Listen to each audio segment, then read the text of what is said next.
नमो नमः। संस्कृत ज्ञान शिक्षा में आप सभी का हार्दिक अभिनंदन है। प्यारे दोस्तों, प्यारे विद्यार्थियों, आज हम व्यंजन संधि पढ़ने वाले हैं। पहले तो सभी को राधे राधे। आओ, आज हम व्यंजन संधि पढ़ेंगे। व्यंजन संधि में हम देखिए, इससे पहले हमने स्वर संधि के 20 क्वेश्चन मैंने डाल दिए हैं और आज जो क्लास होगी आपकी होगी व्यंजन संधि, यानी व्यंजन संधि की होगी। तो व्यंजन संधि कहाँ होती है? पहले पद के अंत में व्यंजन वर्ण हो, दूसरे पद के प्रारंभ में व्यंजन वर्ण हो, वहां भी व्यंजन संधि होती है।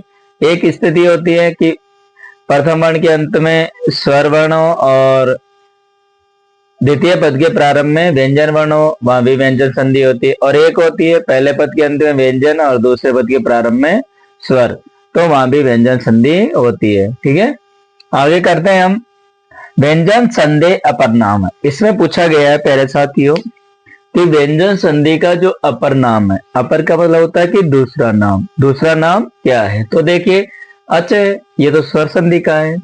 हल, विसर्ग, न कॉपी, न कॉपी तो वैसे नहीं है, विसर्ग है, विसर्ग तो विसर्ग ही है, विसर्ग का तो कोई, क्योंकि व्यंजन संधि। तो इसमें होगा प्यारे साथियों हल, यानी व्यंजन वर्ण, तो हल होगा राइट आंसर। योग विशिष्ट संधि वेदः यानी योग विशिष्ट संधि के जो वेद हैं वो देखिए प्यारे साथियों।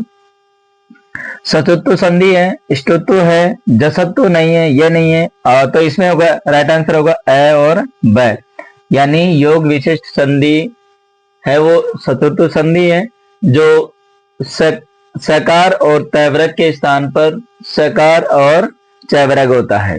ष्टुत्व संधि में क्या होता है कि सकार और तयवरक के स्थान पे मूर्धन्य से और टकार यानी टयवरग होता है। ठीक है, वागदानम, वागदानम दे रखा है, वागदानम क्या संधि है तो इसमें जसत्व संधि होगी, तो वात प्लस दानम नहीं होगा, वात प्लस दानम नहीं, वाक प्लस दानम, तो राइट आंसर क्या होगा हमारा वाक प्लस दाना।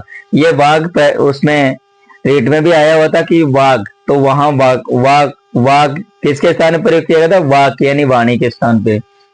तो यहाँ देखिए जसत्व संधि है, यानी प्रथम वर्ण के अंत में पहला, दूसरा, तीसरा, चौथा वर्ण हो और उसके बाद में यदि किसी वर्ग का तीसरा और चौथा वर्ण आए तो वहां हमें उनके स्थान पर क्या कर देंगे? तृतीय वर्ण कर देते हैं। तो इसका क का तृतीय वर्ण क्या हो जाएगा? ग, तो क्या बनेगा आपका वागदानम, राइट आंसर। तो राइट आंसर क्या हो गया? वाग प्लस दानम। लिप्सा क संधि विच्छेद है। इसमें लिप्सा में ध्यान रखना, चर तो संधि है, खरीच सूत्र होता है, तो इसमें क्या होगा? लिब प्लस सा बनेगा। ये आपका क्या बनेगा? लिब प्लस सा, लिप प्लस सा नहीं, लिप प्लस सा, लिप प्लस सा ये तो होगा ही नहीं, तो लिब प्लस सा ये होगा। तो इसके स्थान पे क्या हो जाएगा? चतुर्थ वर्ण के स्थान पे कौन सा वर्ण हो जाएगा? प्रथम वर्ण हो जाएगा, तो आपका बनता है लिप्सा। तो राइट आंसर क्या होगा? लिब प्लस सा, लिब प्लस सा। यज प्लस न, यज प्लस न है, यह आपकी कौन सी संधि है? सचुत्व संधि है, यानी जो सकार और तवरक के स्थान पर सकार है ना, सकार तवरक के स्थान पर सकार चयवरक होता है, यानी इतु ऐसा नाम तालु लड़तु सा नाम दंता। तो देखिए यहाँ क्या हो जाएगा? यज प्लस न, तो क्या बने? यजन नहीं होगा, यजन नहीं होगा, यज्ञ, यन्न, यन्न तो वैसे नहीं होगा, तो क्या होगा? राइट आंसर यज्ञ है। इसमें क्या हुआ कि देखिए ये न है, न के स्थान पे ये हुआ, और आपको पता है जय और ये मिलकर के क्या बनता है? गे, तो ये क्या बनेगा? यज्ञ है। ठीक है, इस तरीके से आगे दे रखा है कि रामस प्लस सेते संधि रूपम भवति। रामस प्लस सेते, मैंने आपको कहा था कि प्रथम वर्ण के बाद में स आए और उसके बाद में देखिए प्रथम वर्ण के स्थान पे स आए, उसके बाद स आए, तो यहाँ क्या हो जाएगा? सचुत्व संधि का नियम लगेगा कि सकार और तवरक के स्थान पर स्तुना, यानी स्तुना स्तु, तो इसमें क्या होगा कि सकार के स्थान पे कौन सा से हो जाएगा? तालु से हो जाएगा, तो यहाँ बनेगा आपका रामस्यते। राइट आंसर क्या होगा? रामस्यते।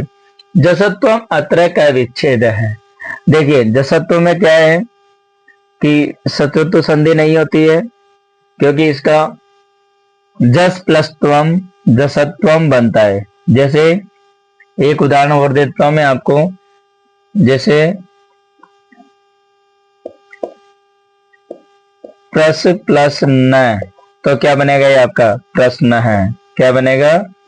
प्रश्न है। जैसे वी विष प्लस न, तो क्या बनेगा विषण, विषण विष्ण है।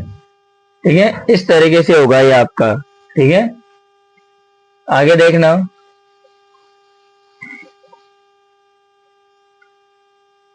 यह दे रखा है बुद्धि, बुद्धि दे रखा है। बुद्धि का संधि विच्छेद क्या होगा? क्योंकि बुद्धि शब्द है ये जसत्व संधि का है, जसत्व संधि का है, तो क्या होगा? बुद्ध प्लस दी, बुद्ध प्लस दी, या बुद्ध प्लस दी, बुद्ध प्लस दी, तो होगा बुद्ध प्लस दी। यानी इस द को क्या हो जाएगा? तृतीय वर्ण हो जाएगा द, तो क्या बन जाएगा आपका? बुद्धि। सत्य प्लस मति, सत्य प्लस मति, तो इसमें क्या हो जाएगा? इसमें देखिए अनुनासिक संधि भी होती है और लास्ट में विकल्प से जसत्व संधि भी रह जाती है इसमें। जैसे सद प्लस मति, यह भी होगा सन प्लस मति, तो दोनों ही राइट है, तो क्या होगा? उभयो। यानी यह अनुनासिक संधि हो रही है या जसत्व संधि हो रही है।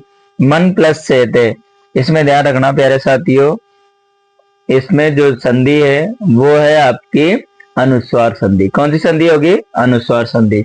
तो क्या होगी? मन सहते, मन सहते, तो ये होगी अनुस्वार में एक ही इसमें मन सहते, तो राइट आंसर क्या हो जाएगा हमारा? मन सहते। ठीक है, ये मैंने 10 क्वेश्चन यहाँ करवाए हैं। अब आप इसका स्क्रीनशॉट लो जिससे कि आगे करें, क्योंकि हम हमेशा हर क्लास में आपको 20 क्वेश्चन मिलेंगे। ठीक है,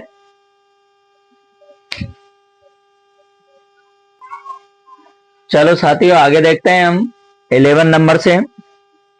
महान प्लस लाभ है संधि सूत्रम किम, यानी जो महान लाभ है, एक आपने देखा होगा तोरली सूत्र है। तोरली सूत्र में बताया गया है कि तयवरक के बाद में यदि ल आए तो उस तयवरक को भी क्या हो जाता है? लय हो जाता है। तो महान, तो क्या होगा? तोरली। राइट आंसर क्या होगा? तोरली।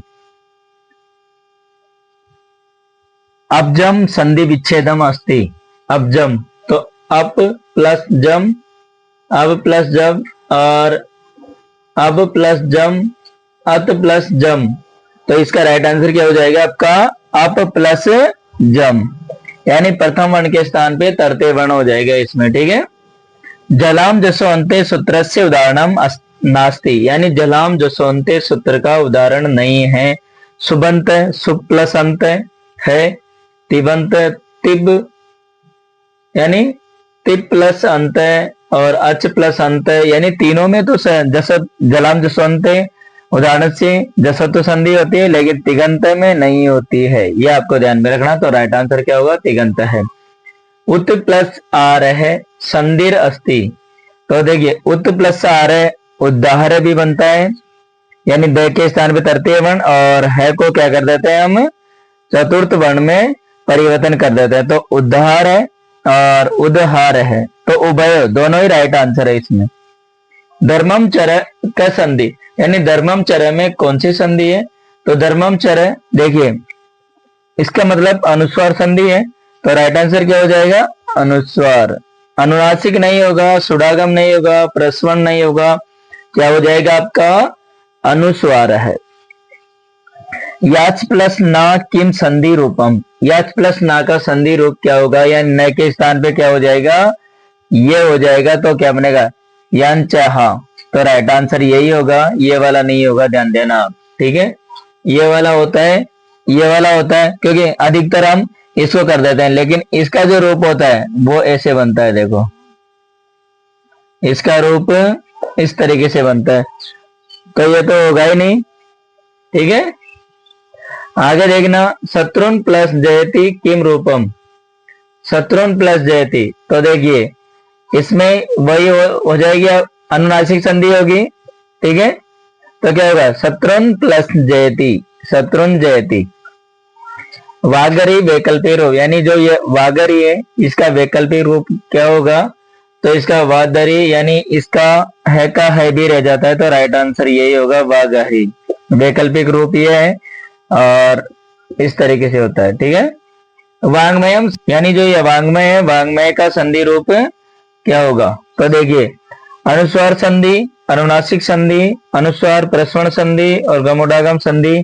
तो इसका होगा प्यारे साथियों अनुनासिक संधि, क्योंकि ऐसे होगा, देखो, वाक प्लस मयम,